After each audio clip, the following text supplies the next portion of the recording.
अखेर 11 वर्षानंतर न्यायालयाचा निर्णय आला. तिला जे हवं होतं ते झालं.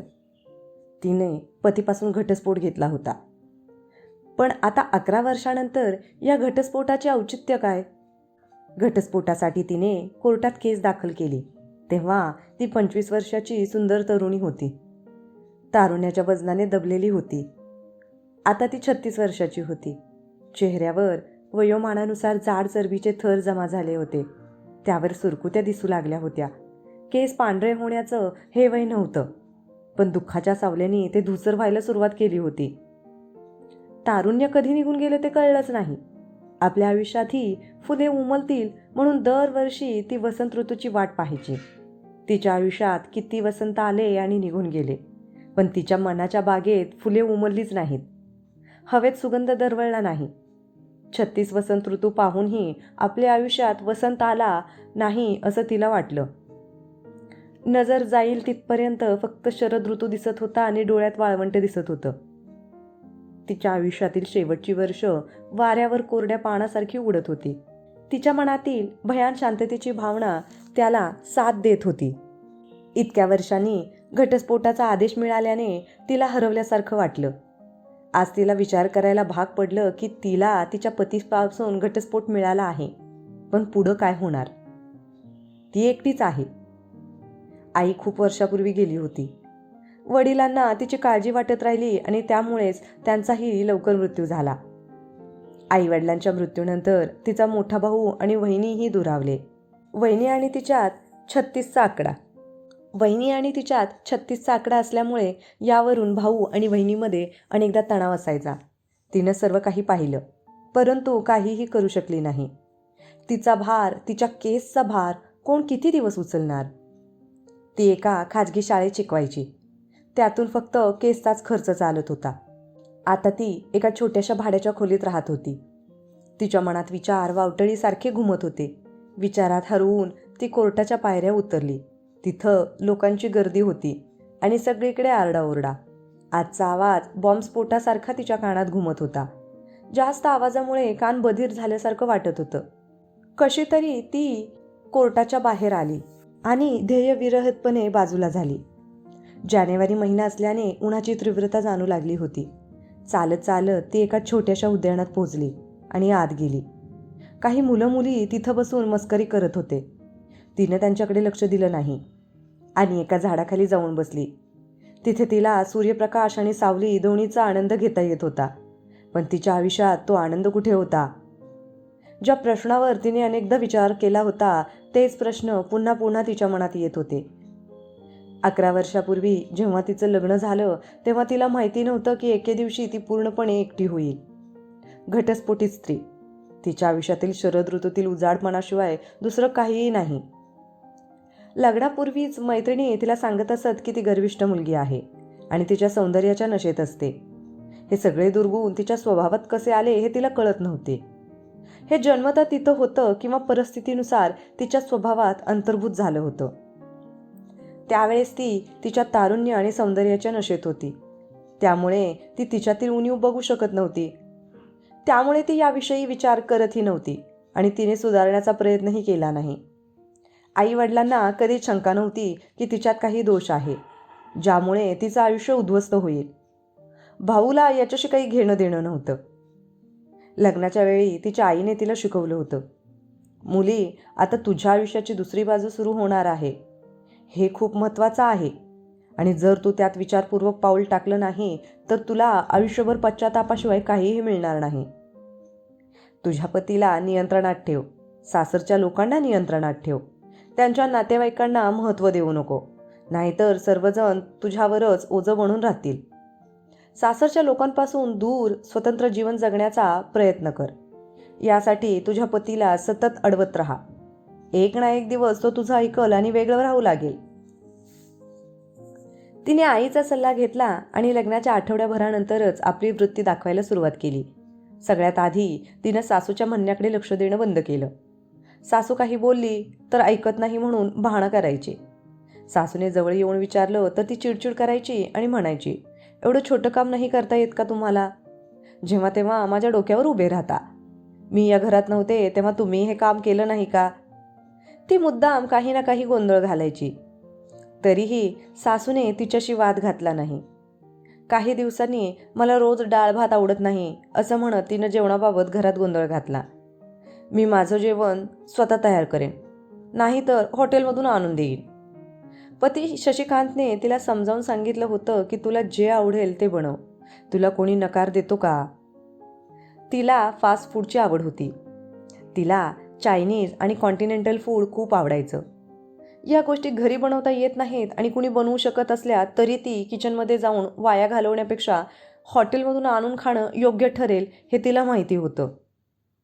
पण घरातील स्वयंपाक तिला करावा लागेल आणि त्याचं ओझं तिला स्वतःवर नको होतं, म्हणूनच तिनं स्वयंपाक करणार नाही असं तिनं स्पष्ट सांगितलं. फोनवर ऑर्डर देऊन तिनं स्वतःसाठी बाहेरून जेवण आणायला सुरुवात केली. या सगळ्याचा उद्देश एकच होता की शशिकांतला त्याच्या आईवडिलांपासून वेगळं करणं. फक्त हेच नाही तर दर रविवारी ती नवऱ्याला बाहेर घेऊन महागड्या रेस्टॉरंटमध्ये जेवण्याचा तिचा आग्रह असायचा. जेव्हा जेव्हा दोघंही बाहेरून परत यायचे तेव्हा शशिकांत अस्वस्थ मूडमध्ये असल्याचं तिला दिसायचं, पण ती लक्ष द्यायची नाही. एके दिवशी तो तिला म्हणाला, सिद्धी, आता हे महागडे छंद सोड, थोडी जबाबदारीही घे.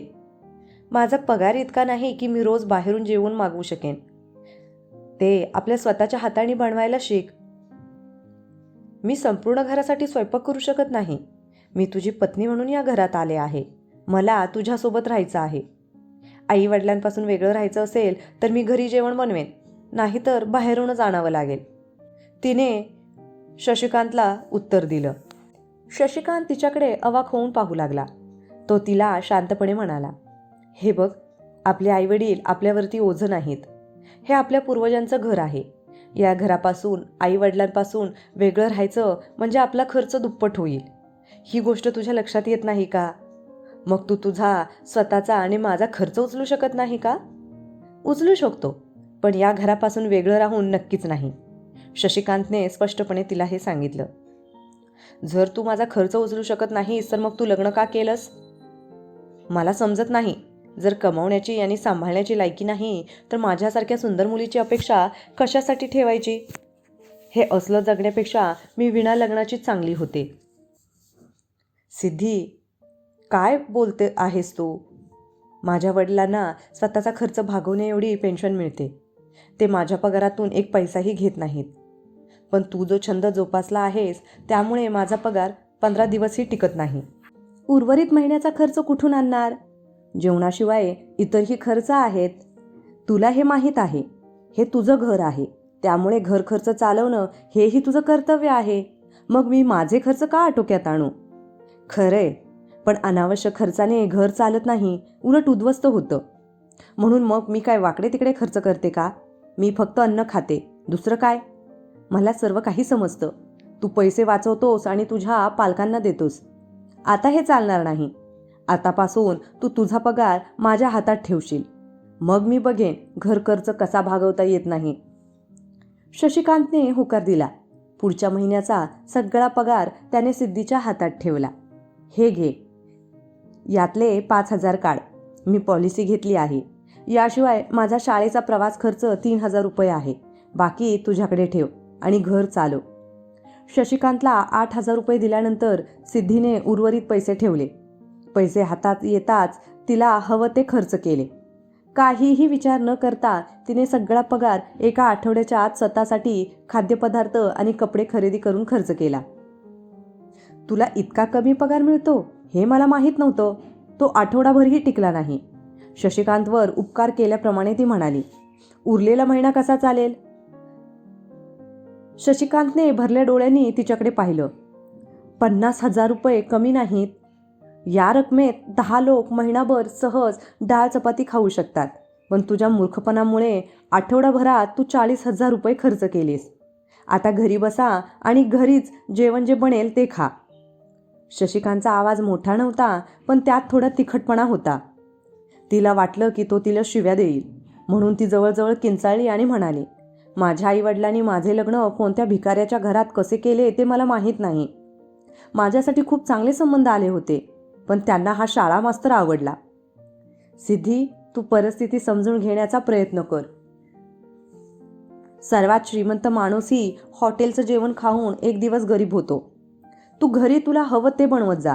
मी या घराच्या स्वयंपाकघरात डोळे फोडणार नाही. मला कुठूनही पैसे आणून दे, पण मला पैशांची गरज आहे. मी या घरात भिकाऱ्यासारखं राहू शकत नाही. आणि ती पाय आपटून बेडरूममध्ये गेली. रात्री शशिकांत तिला समजावत होता, सिद्धी, लग्नापूर्वी तुझं आयुष्य वेगळं होतं हे मी समजू शकतो, पण लग्नानंतर प्रत्येक मुलीला तिच्या सासरच्या परिस्थितीनुसार स्वतःला जुळवून घेतलं पाहिजे. मला उपदेश करायची गरज नाही. तू माझा खर्च उचलू शकत नसशील तर मला घटस्फोट दे. मला दुसरा एखादा चांगला नवरा मिळेल, सिद्धी उद्धटपणे म्हणाली. तेव्हा राजीव थक्क झाला. तेव्हा शशिकांत थक्क झाला. या मुद्द्यावर त्याने तिच्याशी वाद घातला नाही. ती रोज शशिकांतकडे पैसे मागायची, पण तो नकार द्यायचा. एके दिवशी ती चिडून म्हणाली, बस घर सांभाळत, मी निघते आहे. तिने रागाने आपले कपडे गोळा केले आणि निघताना ती पुन्हा म्हणाली, ज्या दिवशी तू मला आधार देण्या इतके पैसे देऊ लागशील तेव्हा मला भेटायला ये, पण त्याआधी तुझ्या पालकांना तुझ्यापासून दूर राहायची व्यवस्था कर. शशिकांत आणि त्याच्या आईने तिला समजावण्याचा किती प्रयत्न केला हे आठवताच सिद्धीच्या डोळ्यात पाणी आले. विचार करून तिला वाईट वाटू लागलं. पण आता उदास होऊन काय उपयोग? ती आज ज्या अवस्थेत आहे त्याला ती स्वतः जबाबदार होती. उद्यानाच्या बाकावर आणि झाडाखाली मुलामुलींची संख्या वाढू लागली होती. स्मिताने आजूबाजूला पाहिलं. मुलं मुली उघडपणे प्रेमाची देवाणघेवाण करत होते. तिनं दीर्घ श्वास घेतला. तिला काहीतरी विचित्र वाटू लागलं आणि ती उठून पार्कच्या बाहेर आली. संध्याकाळ व्हायला अजून थोडा उशीर झाला होता. ती तिच्या घराकडे वळली. रस्त्याने चालताना ती पुन्हा त्याच विचारात हरवून गेली जिथून ती कितीतरी वेळा पोहत आली होती. पतीचं घर सोडून ती आईवडिलांच्या घरी आली तेव्हा तिला तिच्या आईवडिलांना खूप आश्चर्य वाटले. भाऊही काळजीत पडला. सगळ्यांनी एकत्र बसून तिला कारण विचारल्यावर ती सहज म्हणाली, आता मी त्या गरीब घरात जाणार नाही. तुम्हाला हवं ते तुम्ही माझ्यासोबत केलं. त्याच्याशी लग्न करून तुम्ही तुमच्या जबाबदाऱ्यातून मुक्त झालात. पण आता मला माझं आयुष्य माझ्या पद्धतीने जगू द्या. मला शशिकांतकडून घटस्फोट हवा आहे. सगळ्यांच्या तोंडून घटस्फोट एकदम बाहेर पडलं. काही वेळ सगळे तिच्या चेहऱ्याकडे बघत राहिले.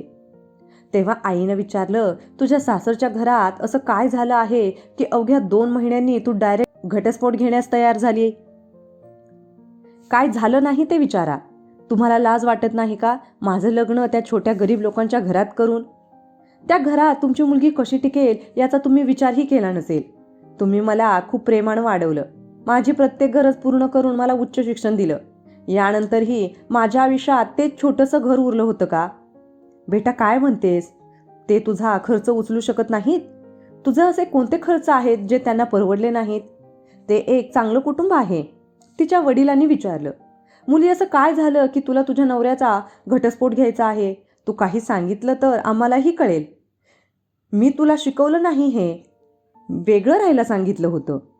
उत्तर देण्याआधीच आईने तिला प्रश्न विचारला. ती म्हणाली की मला पुन्हा त्या घरात जायचं नाही, एवढंच. मी घटस्फोट घेईन आणि दुसरीकडे कुठेतरी लग्न करेन. यावेळी स्वतः माझ्या कौटुंबिक जीवनाकडे पाहून त्यांनी अंतिम निर्णय दिला. तिनं ना कोणाचं ऐकलं ना कोणाला तिच्या मागे येऊ दिलं. त्यावेळी तिचे वडील काम करत होते आणि भाऊही काम करू लागला. आई गृहिणी होती. तिला खाण्यापिण्यात काहीच अडचण नव्हती. आई वडिलांच्या घरी परतल्यानंतर दुसऱ्या महिन्यातच तिने वकिलाचा सल्ला घेतला आणि कोर्टात घटस्फोटाची केस दाखल केली. नोटीस मिळाल्यानंतर शशिकांत तिला भेटायला आला. तो तिला घरी परतवण्यासाठी खूप विनवणी करत होता. पण तिनं त्याला स्पष्ट विचारलं होतं, तू वेगळं घर घेतलं आहेस का? नाही सिद्धी, मी माझ्या आईवडिलांपासून दूर राहण्याचा विचारही करू शकत नाही. बालिश वागू नकोस. या आपल्या दोघांचेही आयुष्य उद्ध्वस्त होईल. मग पण तिने समजून घेण्याचा प्रयत्न केला नाही. ती कठोरपणे म्हणाली, मग घटस्फोटासाठी तयार राहा. निघताना शशिकांत म्हणाला होता, प्रत्येक गोष्टीत हट्टीपणा चांगला नसतो. एक भक्कम आधार असल्याशिवाय न्यायालय कोणालाही इतक्या सहजपणे घटस्फोट देत नाही, हे लक्षात ठेव. हे तेव्हा सिद्धीला समजलं नाही. स्वतःला व्यस्त ठेवण्यासाठी तिने एका खाजगी शाळेत शिक्षिकेची नोकरी स्वीकारली. कोर्टाने फिर्यादी सिद्धीला 6 महिन्यांची मुदत दिली, जेणेकरून ती तिच्या निर्णयावर पुनर्विचार करू शकेल. पतीसोबत राहता येत नाही असं तिला वाटत असेल तरी या याचिकेवर पुन्हा सुनावणी होणार होती. या 6 महिन्यात शशिकांतने तिला पुन्हा भेटण्याचा प्रयत्न केला, पण ती त्याच्याशी बोलायलाही तयार नव्हती. तिला याची पूर्ण खात्री होती की 6 महिन्यानंतर तिला घटस्फोट मिळेल आणि मग ती स्वतःच्या इच्छेनुसार श्रीमंत मुलाशी लग्न करेल.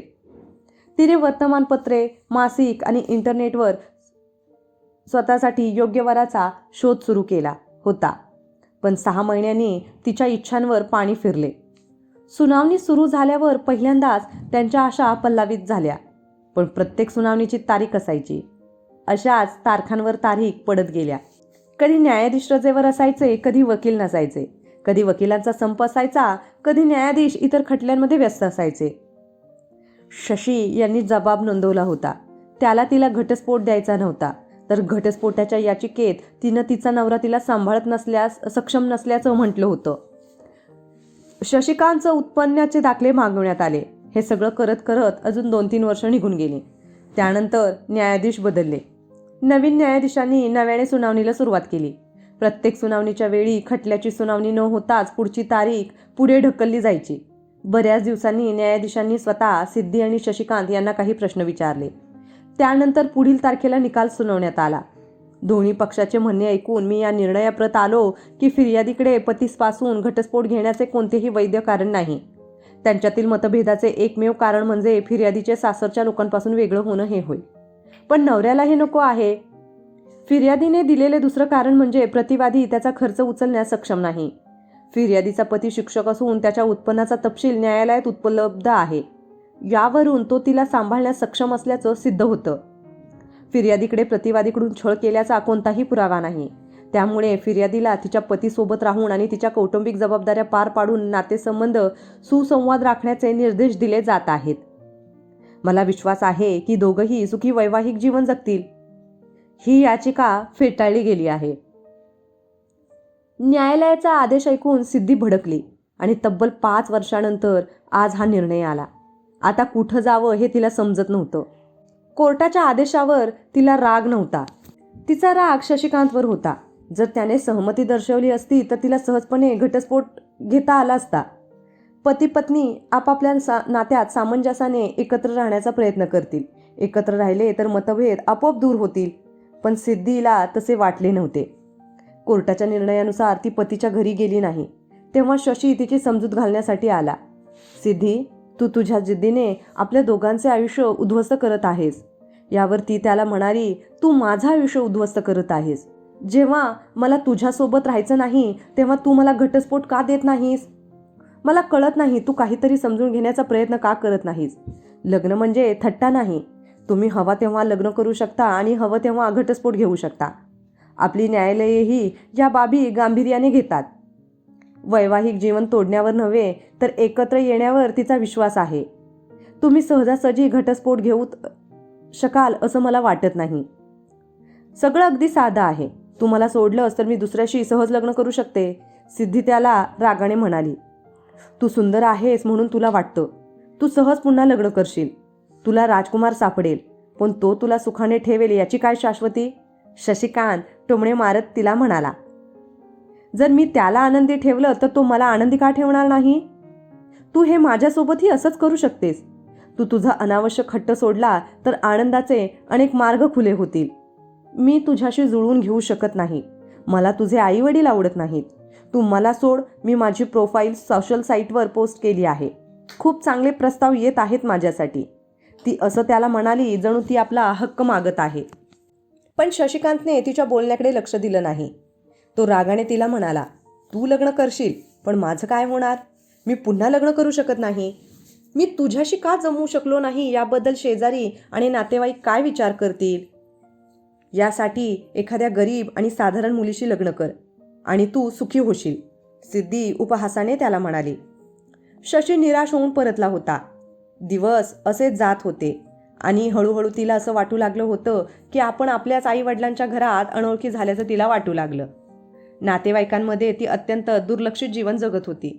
हळूहळू तिला समजू लागलं की एका लग्न झालेल्या तरुणीसाठी योग्य जागा तिचं सासर आहे, माहेर नाही. हे समजल्यानंतरही ती शशीशी कोणतीही तडजोड करायला तयार नव्हती. इंटरनेटवर येणाऱ्या सुंदर ऑफर्स तिला भुरळ पाडत होत्या.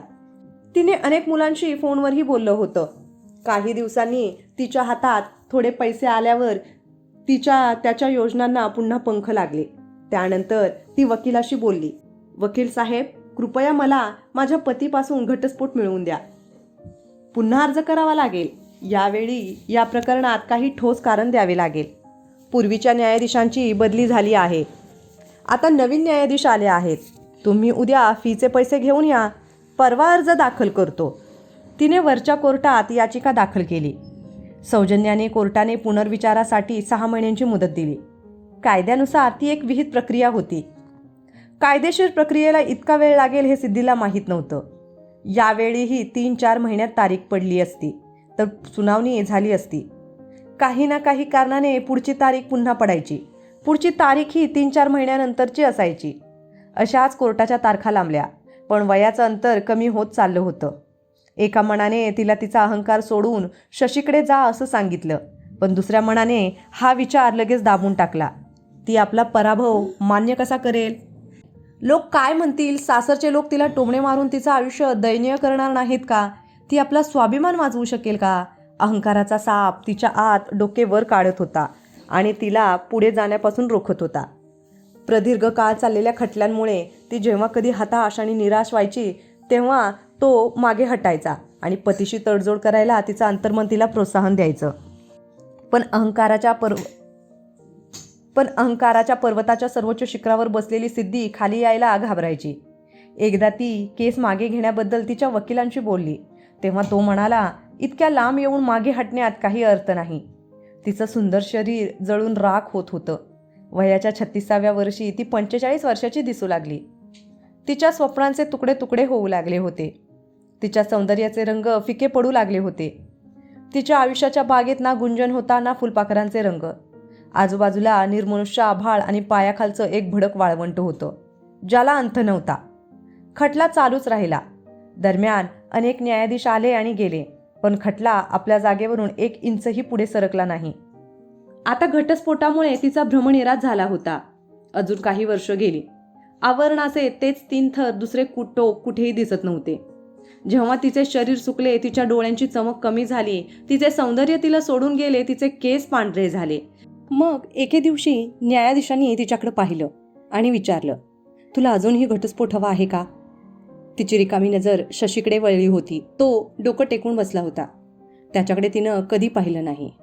आज पहिल्यांदाच पाहिलं. तिने जर समजुतीनं घेतलं असतं तर अनेक समस्या दूर झाल्या असत्या.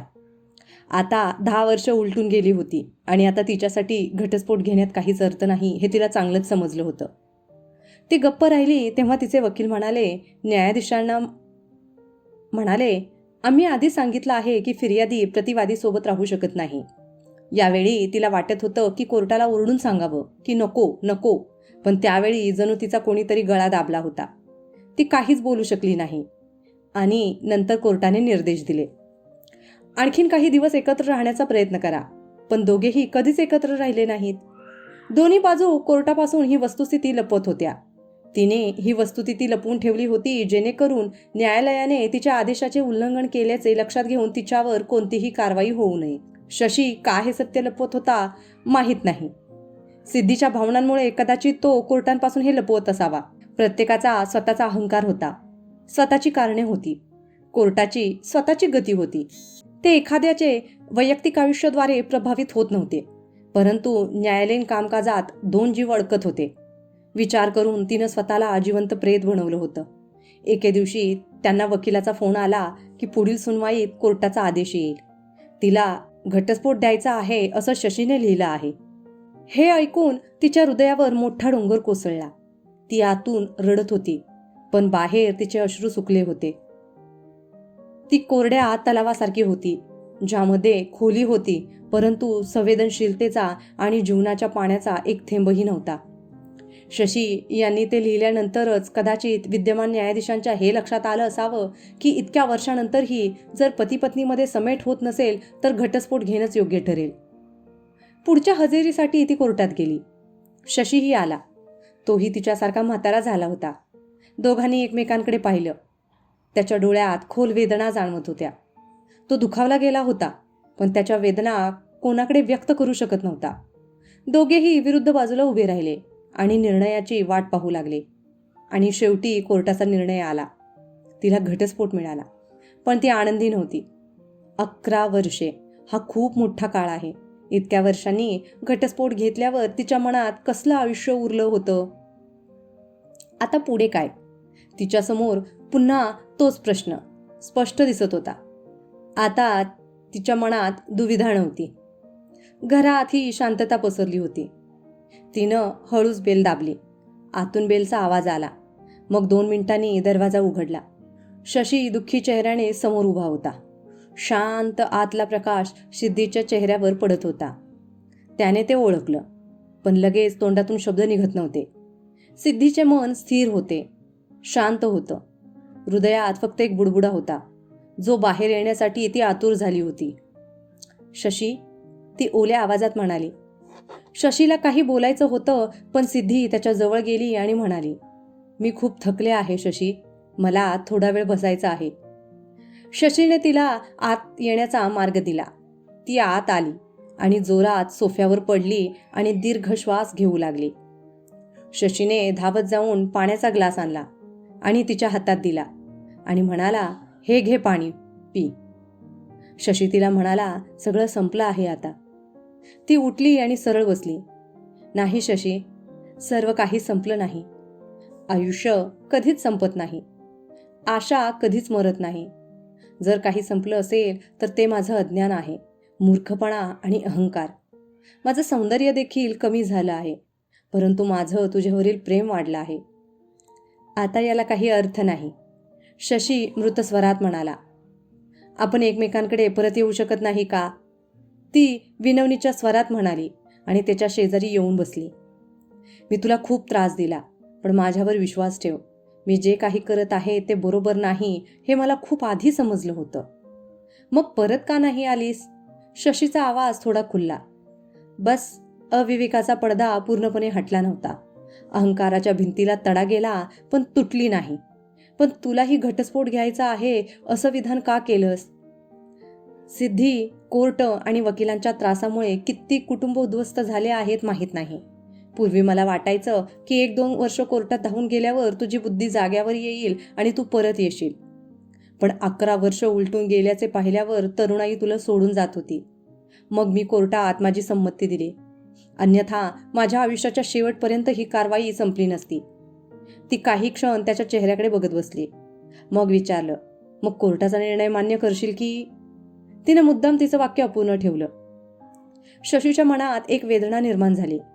तो म्हणाला, तुला नाकारावं असं माझ्या मनात कधीच आलं नाही. मला तुझ्या जिद्दीला बळी पडावं लागलं, म्हणूनच. मग तुम्हाला मनाचा निर्णय मान्य आहे का? शशी काहीच बोलला नाही. भाऊक डोळ्यांनी तिच्या उदास चेहऱ्याकडे बघत राहिला. सिद्धीला समजलं आणि हळूच तिचं डोकं त्याच्या खांद्यावर तिनं ठेवलं.